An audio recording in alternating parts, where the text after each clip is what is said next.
السلام عليكم، ازيكم حبايبي؟ عاملين ايه؟ يا رب تكونوا بخير. يا صباح الفل والورد والياسمين والمكسرات والكنافة وروايح السمنة البلد، ايه العظمة دي؟ هنعمل صينية كنافة كده لما توديها زيارة الناس كده تقولك تسلم ايديكي. يلا بينا نشوف الطريقة عملناها ازاي، ونشوف الطعم بتاعها كان حلو ولا لأ، ونسمي الله قبل ما نبدأ نعمل أكلنا. معايا الكنافة هنا كانت في الفريزر وطلعتها قبلها بيوم، فبنقطعها كده علشان ترجع تاني تكون فريش. أهم حاجة في الكنافة اللي هتسويها على البوتاجاز تقطعيها علشان خاطر كلها كده تكون متماسكة في بعضها وتكون حلوة.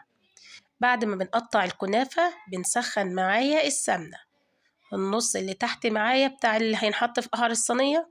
نرجع بقى نفكك، عايزين نصحصحها كده بدل ما هي نايمة كده ولازقة في بعضها، احنا عايزين نفككها كده وتكون ايه، كنافة كأنها فريش. ونحط السمنة البلدي ونقلب كده ونقطع في الكنافة. يعني بصي طلعي كل الطاقة بتاعتك السلبية كده وانت بتدعكي السمنة في الكنافة. احنا مش عايزين كده يعني كل فرفوتة كنافة مش طايلها سمنة يا سيدي بقى على الروايح اللي طالعة، والله تتاكل ني. مع كده كام واحدة كده من اللوز، يا لوز اللوز. يلا بينا نعمل طبقة كاستر. كوباية ونص لبن، معلقتين سكر، معلقتين نشا، معلقتين كاستر. ونقلب كله على البارد، وبعد كده على نار كده 3 دقايق بالظبط بتكون القوام بتاعها معاكي مظبوط. أهم حاجة أول ما تستوي معاكي تنزلي بيها على الكنافة. كبسي الصينية بتاعتك النص اللي تحت ده كويس، وحطي معلقتين سمنة في أرضية الصينية علشان لما تيجي تجلبيها ما تلزقش منك. بعد كده هننزل معايا بقى بإيه، بالكاستر بتاعنا. وندهن كمان نص الكنافة التاني بس معلقتين سمنة بلدي كده. وقلب قلب قلب وشمي بقى الروايح يا سيدي. أهم حاجة في الكنافة تدعكها كويس بالسمنة، وتقطعيها كويس حتت صغيرة كده بحيث لما تيجي تجلبيها تكون كلها كده ايه، ماسكة في بعضها يا سيدي. لما تحط النص التاني اتعاملي معاكي بحرص، يعني طبطبي كده عليها كده بالراحة، وشوفي زي ما انا بعمل كده بايديا، بحيث ان هي لما تيجي تستوي كده تعرفي تجلبيها وحروفها تبان كده ما تكون مستوية. نيجي نعمل المعقود، كوباية ونص مية، كوباية كبيرة سكر لأن أنا حاطة سكر في الكاستر، وفي نفس الوقت ونص ليمونة، وفي نفس الوقت الطلاينة أو الرومانيين ما بيحبوش الحاجة مسكرة زي المصريين. أنا هنا كنت سويتها تسوية مظبوطة وقلبتها واستوت على الناحية التانية. طب ازاي بتعرفي ان هي استوت؟ حروفها من الجناب كده بتلاقيها احمرت معاك، ومعاك الطبق زي ما انا كنت حاطه كده. وبفضل احرك وانا بعمل، يعني ما خرجتش من المطبخ غير وانا مسويه الكنافه بتاعتي في ايديا.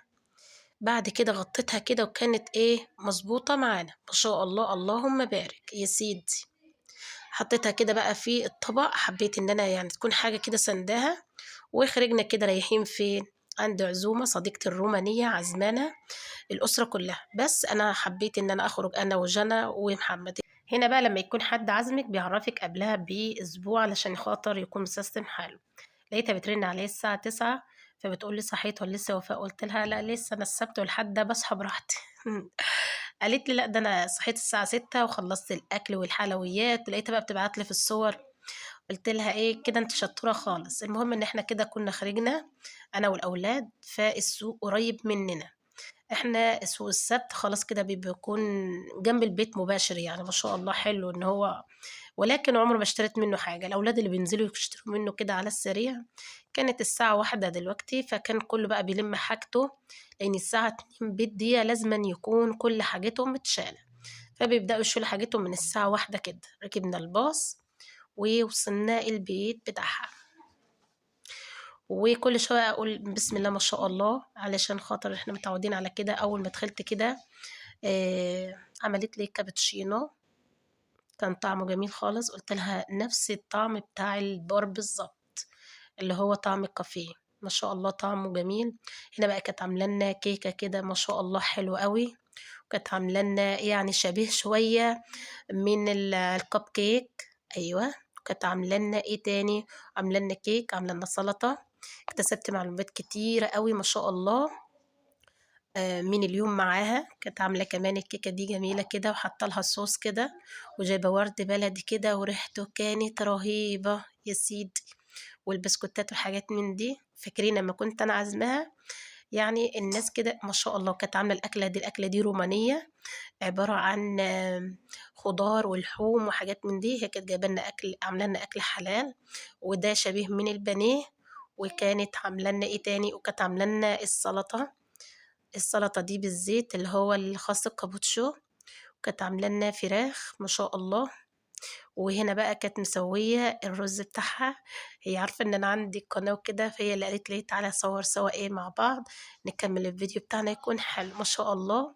كانت عاملة كمان الفراخ كده مسوياها. هي كانت عاملة أكل زي أنا ما كنت عاملة، يعني إيه شبيه بشوية. فقلت لها عادي لو إحنا صورنا، قالت عادي خالص خدي راحتك. يا سيدي بقى، ده كانت الأوضة بتاعت صوفيا وماتيه، وكانت هنا بيلعبوا في الألعاب هنا، والأوضة دي كانت مليانة. فبقول لها يلا بينا نخرج أنا وإنتي في أول الشهر كده ونبيع اللعب دي، أنت محوشة اللعب دي كلها ليه؟ أي قطعة ب2 يورو. قعدنا نضحك قد إيه، كان أجمل يوم ما شاء الله. والأولاد كمان يعني كانوا مبسوطين وبيحبوهم أصلا. يعني صوفيا وماتيه بيموتوا في حاجة اسمها جنى ومحمد ويوسف. وهنا كنا أنا وجنى وبس ومحمد، لحد جثة ما هيخرج من الشغل.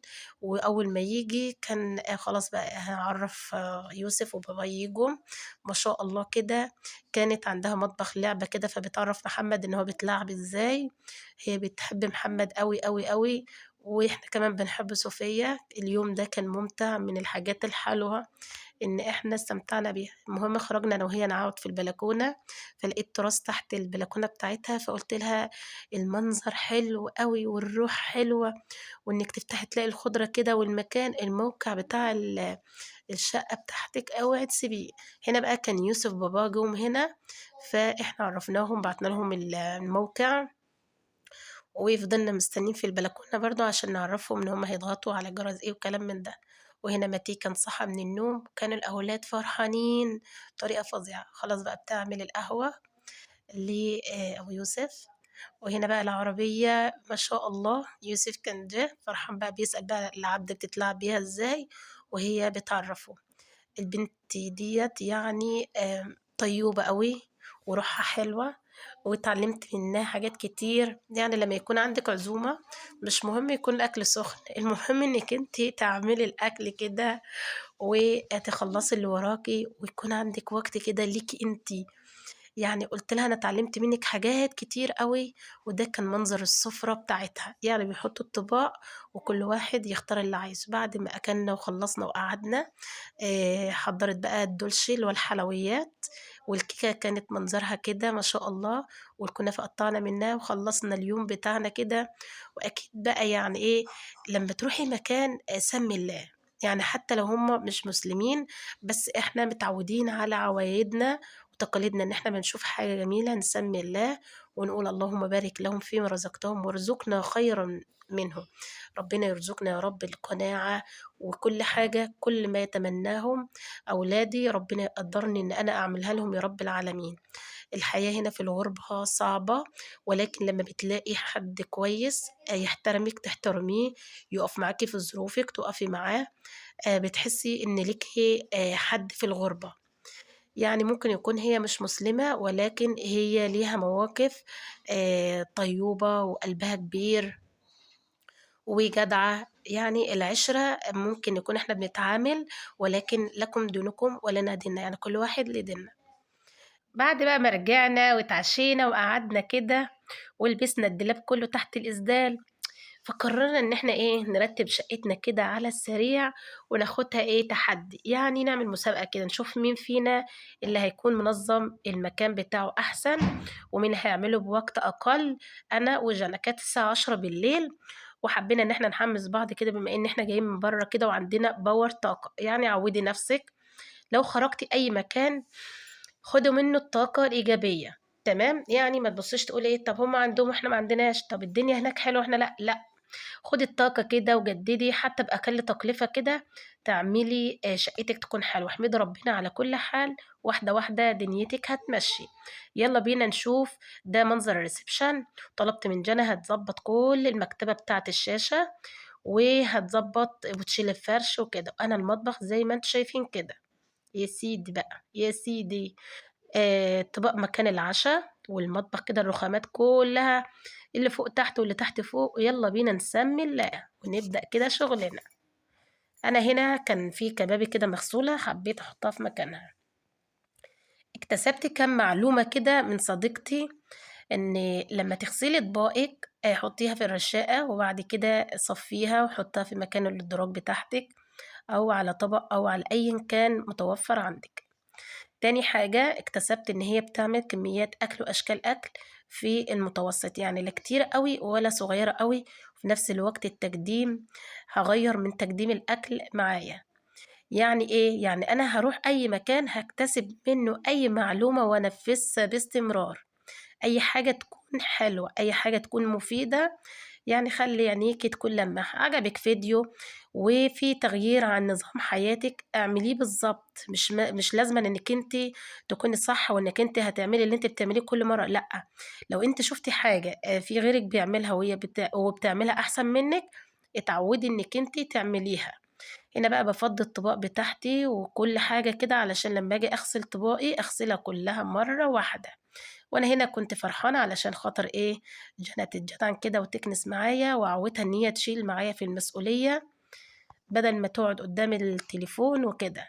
إحنا بقى كنا هنا متحمسين شايفين هي عمّالة بتصوّر كده وهي بتعمل، قالت أنا هاصوّر وهاورّيهم بقى، يا أنا يا أنتِ. قُلت لها هنشوف، هي هنا بتقول لي أنا هاخلّص قبلِك، أقول لها لأ أنا اللي هاخلّص طبعًا يعني. اكتبوا لنا أنتم في الكومنتات. هنا بقى باغسل كل أطباقنا مكان العشا معانا، وهنا الصينية مكان ما كنت عاملة الكنافة أنا كنت غسلتها، بس هارجع أغسلها تاني لإن ما كانتش دخلت إيه، في المكان بتاعها. لو أنتِ وصلتِ لحد كده في الفيديو يا ريت تحطّي اللايك والاشتراك عشان يوصّلِك كل جديد من قناة وفاء خالد.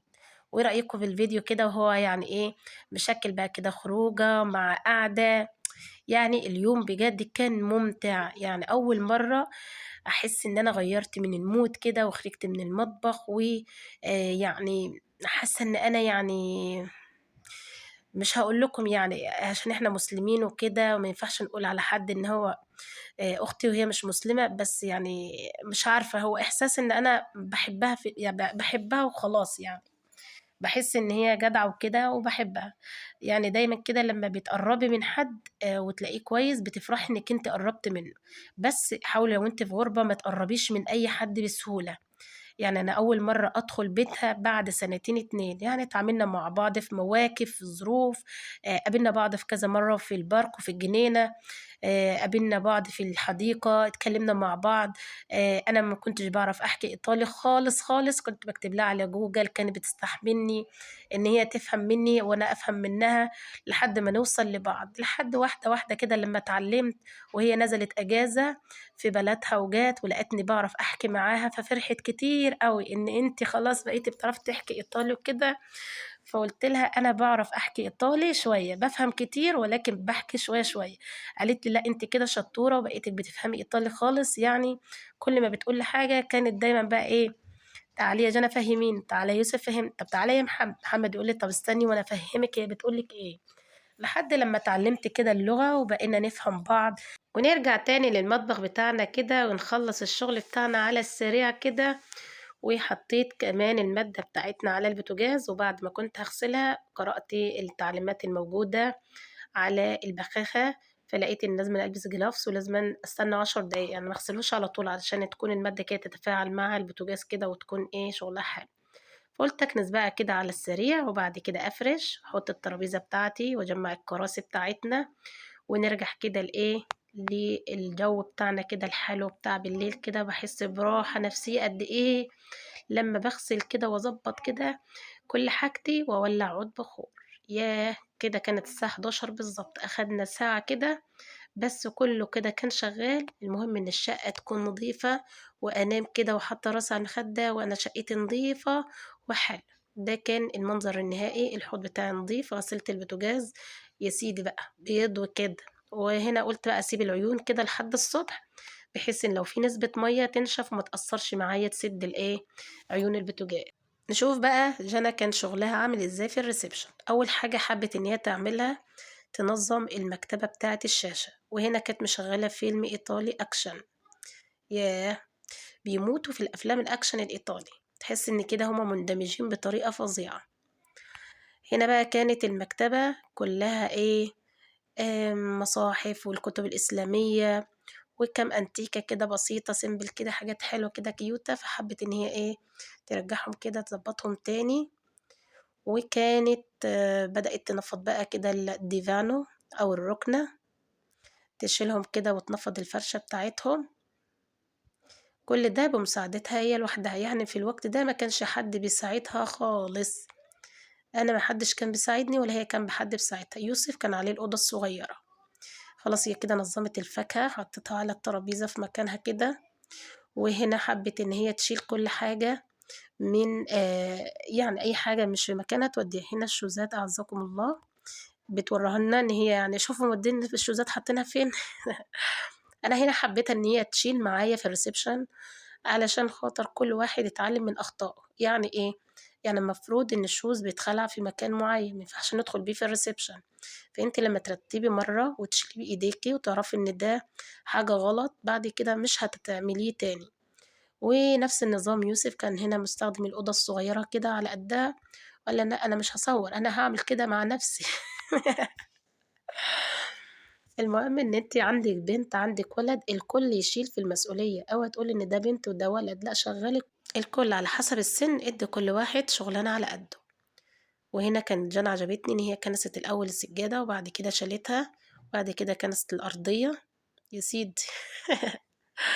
وهنا لمِّت كل أعزكم الله الزبالة، وهتمسك بقى الأرضية تمسحها، وبعد كده تفرش على السرير، يا سيدي في أحسن من كده؟ أيوه. شجّعي بنتِك كده أو ابنِك وادّي لهم حاجة بسيطة، ساعات بيغلّبونا والله. حطّوا اللايك عشان جنى. كده خلّصت الreception. اكتبوا لنا بقى في الكومنتات مين اللي تفوز جنى والّا ماما، وإيه رأيكم في الفيديو، الفيديو كان حلو وخفيف والّا لأ؟ لو وصلتوا لحد كده معانا في فيديو ما تنسوناش في اللايك.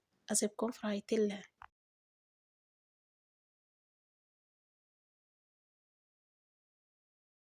كده الفيديو بتاعنا يكون خلص، ما تنسوش تكتبوا لنا في الكومنتات مين أحسن.